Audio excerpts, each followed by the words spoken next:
Hello friends, I am chemistry faculty of QLS Academy. Today we are going to learn to sort materials into groups.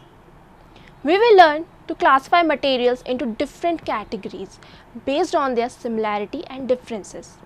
Now, why do we group materials? हमें उनको अलग अलग group में divide करने की क्या ज़रूरत है?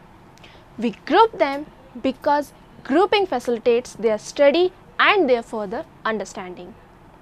Now, let's collect some things from our surroundings. हम कुछ चीज़ें कलेक्ट करते हैं, जैसे कि हमारे पास है क्या, एक चेयर, एक बेंच, हमारा school bag, school dress, books, eraser, pencil, कुछ यूटेंसिल्स ले लेते हैं, हम अपने क्लासरूम की विंडो ले लेते हैं, चॉक ले लेते हैं, न्यूज़पेपर, डोर नॉब एट्सेट्रा. हमारे पास बहुत सारी चीज़ें हैं इस वक्त. Now let's classify them. पहले मैंने क्लासीफाई करते हैं edible and non edible. Edible means वो चीज़ें जिन्हें हम खा सकते हैं, एंड नॉन एडिबल वो चीज़ें जिन्हें हम नहीं खा सकते. So what among all these items seem edible? इनमें से क्या एडिबल है? Yes you got it right, pizza. Pizza इन सभी आइटम्स में से ओनली एडिबल आइटम है. Rest all of the things are non edible, which means हम उन्हें नहीं खा सकते and we should not even try to eat them. Now let's classify them according to the materials they are made up of. जैसे कि कोई चीज़ बनी है प्लास्टिक से, कोई ग्लास की बनी है, कोई वुड की बनी है, कोई मेटल की बनी है. So let's classify them. तो इनमें से कौन सी चीज़ आपको वुड से बनी हुई दिखती है? What things do you think are made up of wood? We have chair, window and pencil. Now the things which are made up of plastic. इनमें से कौन सी चीज़ें प्लास्टिक से बनी है? We have only one thing, that is your water bottle. Now let's search for things made up of glass. कांच की बनी हुई चीज़ें हम देखते हैं. So what do we have made up of glass? Glass की बनी हुई कौन सी चीज़ें हमारे पास? We have marble, some crockeries and window. Notice that we have classified the window in both wood made things and both glass made things. हमारे पास window glass made चीज़ों में भी आया है, wood made things में भी आया है. ऐसा क्यों? Because there are some things which are made up of combination of different materials. कुछ चीज़ें अलग अलग चीज़ों के combination से बनी होती है, जैसे कि window, इसमें wood भी है, इसमें glass भी है. Let's proceed forward. अब हम देखते हैं चीज़ें जो बनी है पेपर से. We can list out books, notebooks and newspaper. ये सभी पेपर से बनी है. For metal, we can list out utensils and doorknob. You can see yourself that your uniform and your school bag look and feel similar. वो काफ़ी एक जैसे, उनमें काफ़ी कुछ similarities है. Why so? Because both of them are made up of cotton fabric. दोनों ही cotton से बने हैं. Your eraser. अब आपके पास जो इरेज़र, आपके हाथ में जो इरेज़र, आपके पेंसिल बॉक्स में जो इरेज़र है, वो किस चीज़ से बना है? वो इरेज़र बना है रबर से, which is produced by rubber tree. We know that different things are made up of different materials. Her cheese different material से बनी होती है and each material has its own property.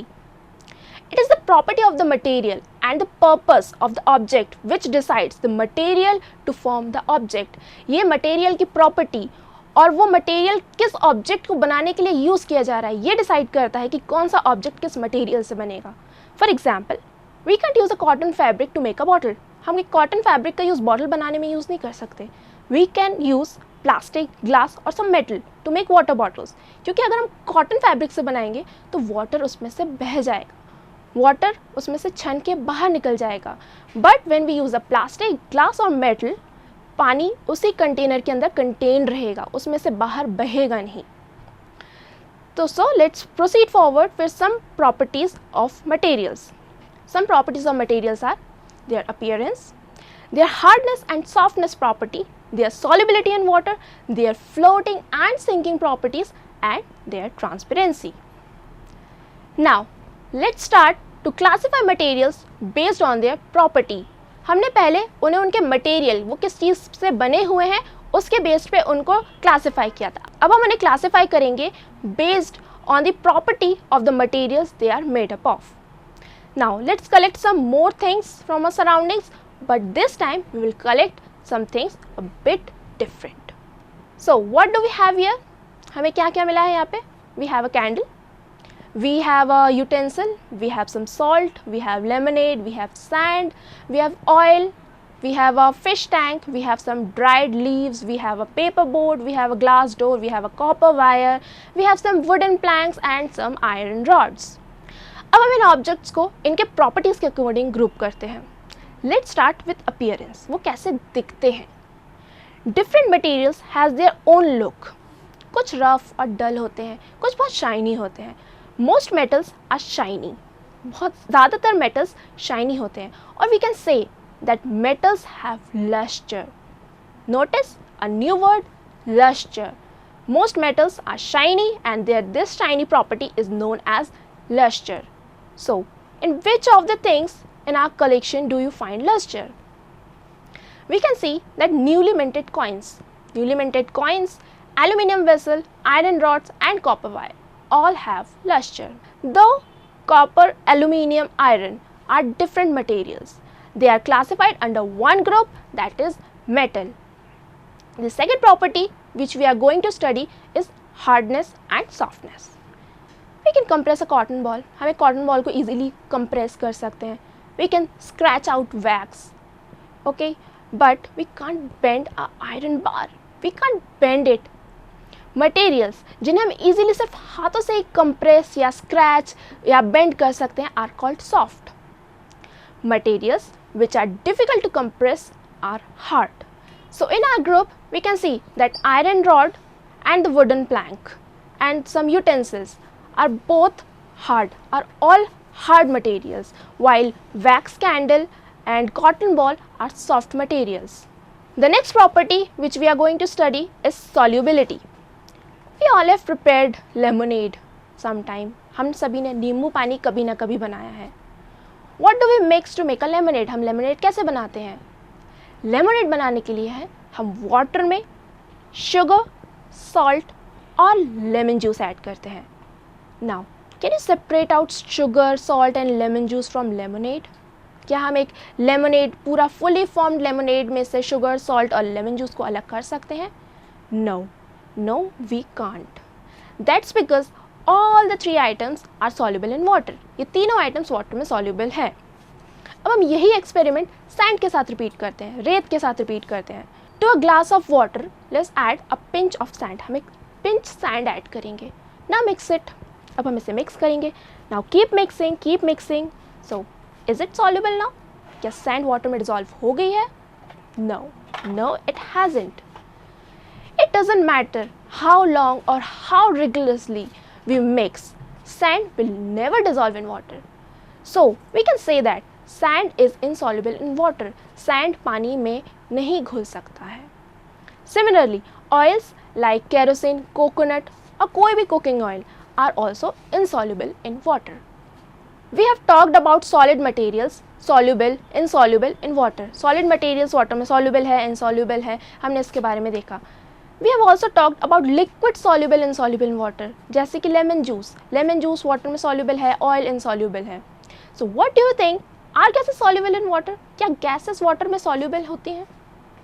We all know that oxygen is important for everyone to survive.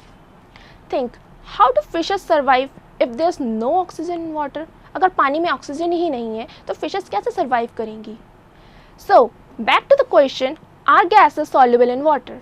The answer is yes. Yes, gases are also soluble in water. Gases like oxygen, carbon dioxide, carbon monoxide, etc. are all soluble in water. Now, let's talk about floating and sinking properties. Let's take a tub full of water. एक पूरा पानी से भरा हुआ हम tub लेते हैं. Now let's put our collected items into it. हमने जो भी चीज़ें कलेक्ट की हैं अभी तक हम उन सबको इस टब के अंदर डालते हैं. Make a list of the things which sink. हम एक लिस्ट बनाते हैं जो उन चीज़ों की जो डूब जाती हैं, उन चीज़ों की जो तैरती रहती हैं. First we will list the things which sink. पहले हम उन चीज़ों की लिस्ट बनाएंगे जो डूब जाती हैं. सो डूबने वाली चीज़ों में हमारे पास क्या है, क्या क्या डूब गया है इसमें? We can see that iron bar, coins, aluminium vessels, honey, sand and glass all have sunk in the water. ये सभी वाटर में सिंक हो चुके हैं, डूब चुके हैं. Now we will make a list of the things which can float, जो तैर सकते हैं पानी में. What do we have here floating? We have wooden planks, we have paper, we have cotton, we have molten wax, oil and dead leaves. One very important observation, इन सभी में एक बहुत ही अच्छा, बहुत ही इंपॉर्टेंट ऑब्जर्वेशन है दैट सिर्फ इनसॉल्युबल मटेरियल्स, जो चीज़ें पानी में इनसॉल्युबल है वही फ्लोट या सिंक होती हैं। The things which are soluble in water, उन्हें हम इस बेसिस पे, इस property, floating and sinking property के बेसिस पे आइडेंटिफाई या क्लासीफाई या ग्रुप नहीं कर सकते हैं। The last property which we are going to study is transparency. Why do you think showrooms use transparent glasses in their display section? Showrooms में transparent glasses क्यों होता है? Why we keep valuable things in iron safe and not in a glass chamber? हम iron chamber में क्यों रखते हैं उसे, आयरन सेफ्स में, तिजोरी में क्यों रखते हैं, कांच के एक बक्से में क्यों नहीं रखते हम अपनी वैल्यूएबल चीज़ों को? It is because of the next property we are going to study, that is transparency. Things in the showroom display, जो चीज़ें शोरूम डिस्प्ले में रहती हैं, they are to attract buyers, वो बायर्स को अट्रैक्ट करने के लिए कि come buy this, we have this, this is so beautiful, come buy this. This is for attracting the buyers and obviously products have to visible to buyers. अब किसी चीज़ को attract करने के लिए, बायर्स को अट्रैक्ट करने के लिए उन चीज़ों का विजिबल होना भी ज़रूरी है। That's why the showroom display have transparent glasses. While the valuable things, हमारी बहुत कीमती चीज़ें जो होती हैं वो हम थीव्स, चोरों की नज़रों से बचाना चाहते हैं, इसलिए हम उन्हें आयरन चेम्बर्स में रखते हैं, हम उन्हें सेफ्स में रखते हैं, हम उन्हें तिजोरी में रखते हैं। सो ट्रांसपेरेंसी के बेसिस पे मटेरियल्स को 3 कैटेगरीज में डिवाइड कर सकते हैं। The first one is transparent materials, जिनके थ्रू हम क्लियरली देख सकते हैं। हम देख सकते हैं, अगर मैं यहाँ पे खड़ी हूँ, अगर मैं सामने अगर कांच लगा देती हूँ अब तो भी मुझे क्लियरली देख सकते हैं। That type of property, that type of glass are called transparent glasses, जिनके आर पार हम क्लियरली देख सकते हैं। For example the clear glass और clear plastics. The second is opaque, these are the materials through which we can't see, जिनके आर पार हम नहीं देख सकते until and unless we drill a hole in it. जैसे कि हमारे घर के दरवाजे, हम उनके आर पार नहीं देख सकते हैं। We drill a hole, we drill a peep hole into it, हम इसमें एक होल ड्रिल करते हैं जिसके थ्रू हम देख सकते हैं कि बाहर कौन आया है। The third type is the translucent, these are the materials which don't give us a clear view, हमें क्लियर व्यू नहीं मिलता है, हम ये नहीं बता सकते कि इसके आर पार क्या है, but we get a hazy view, हमें एक अंदाज़ा लगा सकते हैं, वी गेट अ शैडो, हम एक शैडो देख सकते हैं कि येस देयर इज समथिंग और someone behind that thing. The good example a translucent glass और ऑयल सोक्ड पेपर, हम किसी पेपर पे अगर ऑयल लगा के फिर उसे अगर देखेंगे तो हम उसके आर पार देख सकते हैं, we can see the bulb और the light source. This was all about sorting the materials into groups. Hope you enjoyed today's learning, and if you have any doubt, kindly visit the following links.